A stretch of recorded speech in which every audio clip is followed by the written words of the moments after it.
Shadow Slave. By Guiltythree. Chapter 1223, Diverging Goals. The sun was drowning in the white sands of the desert, and the murderous heat that had been tormenting them before was slowly dissipating, soon to be replaced by a terrible cold. N-0 in and the chilling terror of the coming night. The battered group of humans was making its way to a towering ruin. The two saints were holding up well, but the ascended were in a dire state, all of them bore vicious wounds, and each step was torture. The only healer among them was unconscious, and the memories with restorative enchantments that some of them possessed were not powerful enough to deal with the multitude of severe injuries, at least not immediately. Jet looked slightly better than she had during the battle with the vessels of the Guardian. She managed to kill a nightmare creature that ambushed them as they traversed the desert, and absorbed some soul essence. Still, just glancing at her mangled body was a bit chilling. Saishan's arms were wrapped in fabric, and even though her wounds had been treated, she could only walk by leaning on Beastmaster. Kai was hovering above the sand with a pale face. The great abomination's blow had damaged his spine, and although he wasn't paralyzed, the archer was in a sea of pain.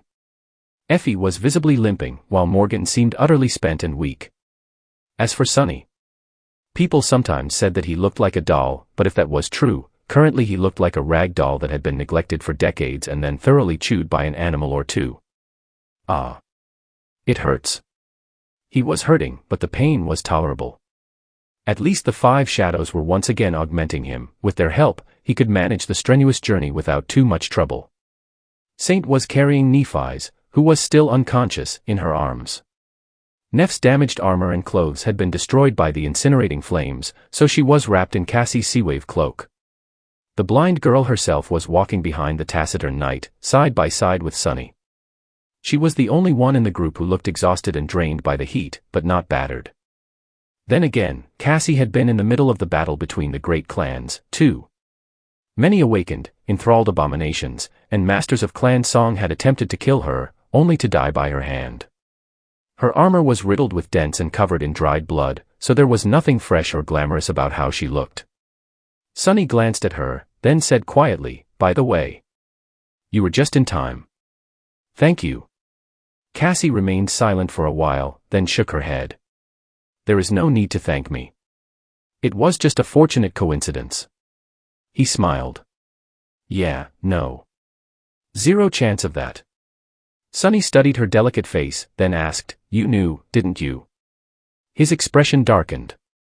Cassie raised an eyebrow. "Knew what?" His expression darkened. "About the gates. That was why you told me to write a message to Rain. You knew that we were going to get stuck in this damned desert for a long, long time. You knew that Antarctica was going to be destroyed, too." The blind girl turned her head, and he saw her beautiful blue eyes. Her expression was calm. "I know nothing." Sunny scoffed. "Right. Sure. So, you don't know what is going to happen next, either." Cassie turned away and shrugged. "Oh, no. That, I do now." She lingered for a few moments, then nodded in the direction of Beastmaster and Sir Gilead. "They are going to abandon us." Sunny stared at her for a bit, then chuckled and looked away. "You don't say." One didn't need to be an oracle to know that the two saints that Cassie had brought were going to leave the members of the cohort behind. They had already helped Sunny and the rest by allowing them to survive. But both Beastmaster and Summer Night had their own priorities. For Beastmaster, it was Saishan. For Sir Gilead, it were Morgan. And, perhaps, Nephi's. That was the reason they had not left the desert immediately after escaping the battlefield. Both saints could return to the waking world at any moment, they just needed a safe place and some time to activate their tethers. Once they did that, however, they were not going to be able to return to this particular corner of the Nightmare Desert without approaching the three gargantuan gates first. The problem was that they could not bring too many people with them. Sunny knew that Beastmaster's limit was 2, she had delivered both Saishan and ascended Bast to East Antarctica, after all. But most saints could only transport people between worlds one at a time. In any case, most of them were going to be left behind. What to do, what to do? Sunny desperately needed to think of a solution, but he was too tired to form complicated thoughts. After remaining silent for a while, he asked, "What about Saint Tyrus? Do you know where she is?" Cassie slowly shook her head. We saw no sign of her after entering the dream realm. Same for Silent Stalker. The desert is vast. Chances are, they were sent someplace far away from us. Sky Tide would have been able to escape from the Gate Guardian, but she was already spent at the end of the battle. She might have had to flee into the waking world. Sunny felt slightly disappointed that there was little hope of receiving help from St. Tyrus. But, at the same time, he was happy to know that she might have already retreated from the Nightmare Desert. That, at least, meant that she was still alive.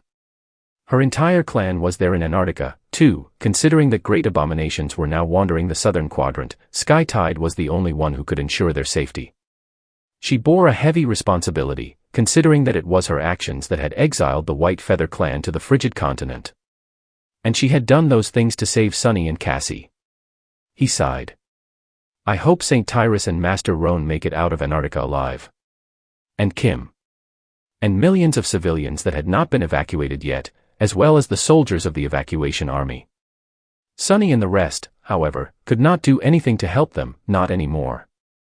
Now, their goal was to escape the Nightmare Desert. He didn't know which task was more dangerous. Chapter 12:24, Second Night. They managed to reach the ruin before the ancient dead rose from beneath the sand. The structure they used as shelter was palatial and vast, isolated from the desert by a wide field of black glass.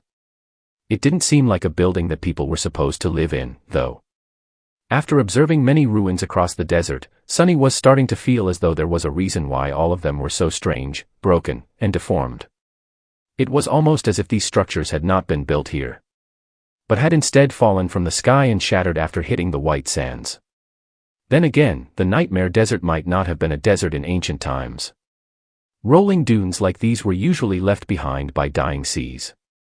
If the vast expanse of white sand had once been the bottom of an ocean, then maybe the structures had not fallen but instead drowned.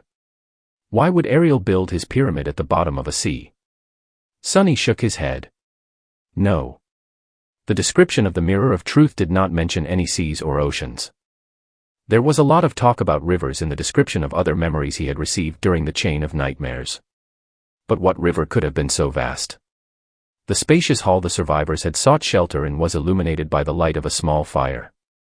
Beastmaster was roasting monster meat above it. She seemed relaxed and amiable, but everyone else was terribly tense. That was because the bewitching saint was perhaps no less dangerous than the apocalyptic battle going on outside. Now that they had escaped the Gate Guardian, at least for a few hours, everyone became painfully aware that being in her presence was an insidiously terrifying experience. Beastmaster could subtly take hold of anyone's mind, after all, to enthrall or drive them mad. Perhaps she already had. Sunny was uneasy, but Summer Night was more tense than the others. If there was one reason for the beautiful demoness to warp the minds of the survivors, it was to kill him and get rid of Daughters of Valor. As if reading his thoughts, Beastmaster smiled. Gods. Can you stop drilling a hole in my forehead, Gilead? I know I am pretty. But still, a knight like you should have some manners. Stop staring, N1 and Summer Night continued looking in her direction, unperturbed.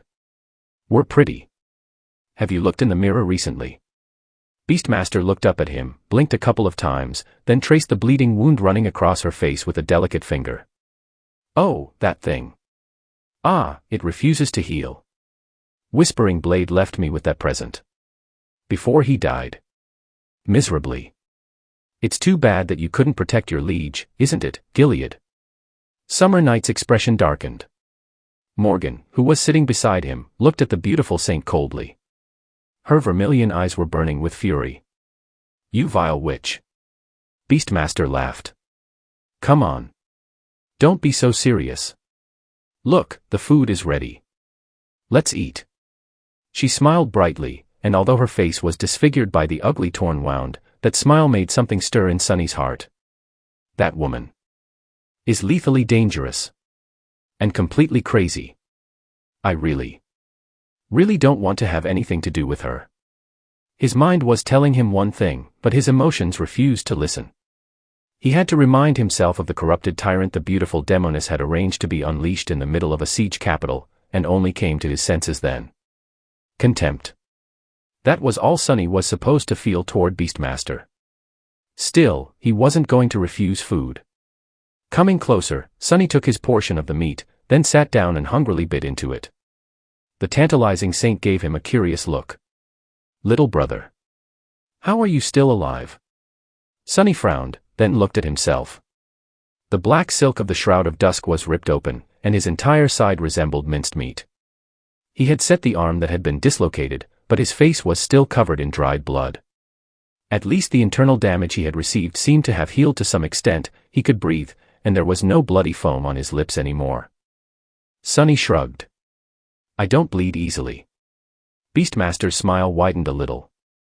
"How interesting." With that, she handed the others some food and moved over to feed Saishin, who still couldn't move her hands.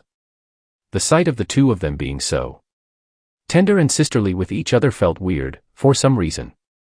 Everyone was too exhausted to have an appetite, but they still forced themselves to eat. Right now, food was fuel, and all of them were running low on it. As they consumed the fragrant meat, Nephi suddenly moved and opened her eyes. There was an empty void in them, but slowly, arduously, a spark of humanity returned, and she turned her head, looking at the silhouettes of the humans sitting in front of the fire. Sunny glanced in her direction, then turned his attention back to the food and sent a mental message: "It's night. We're in a large ruin.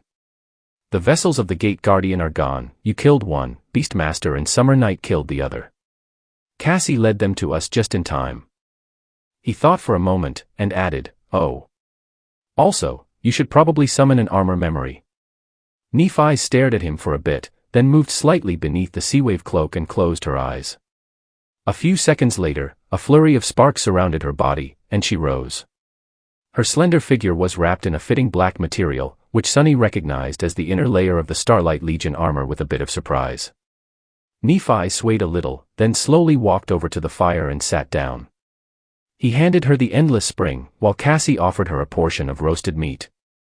Neff drank deeply from the beautiful glass bottle, then took the meat and looked silently at Morgan and Sir Gilead.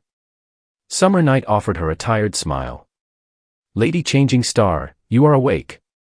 Thank the gods." There was a strange strain in her voice. Morgan looked between the two, then shook her head. "Well, now. The two of you are making me feel bad." Nephi silently sank her teeth into the juicy meat, her expression neutral. Sunny's, however, was not. "So that's how it is." He had learned everything he needed to know from that short exchange. Sir Gilead can only take one person back with him.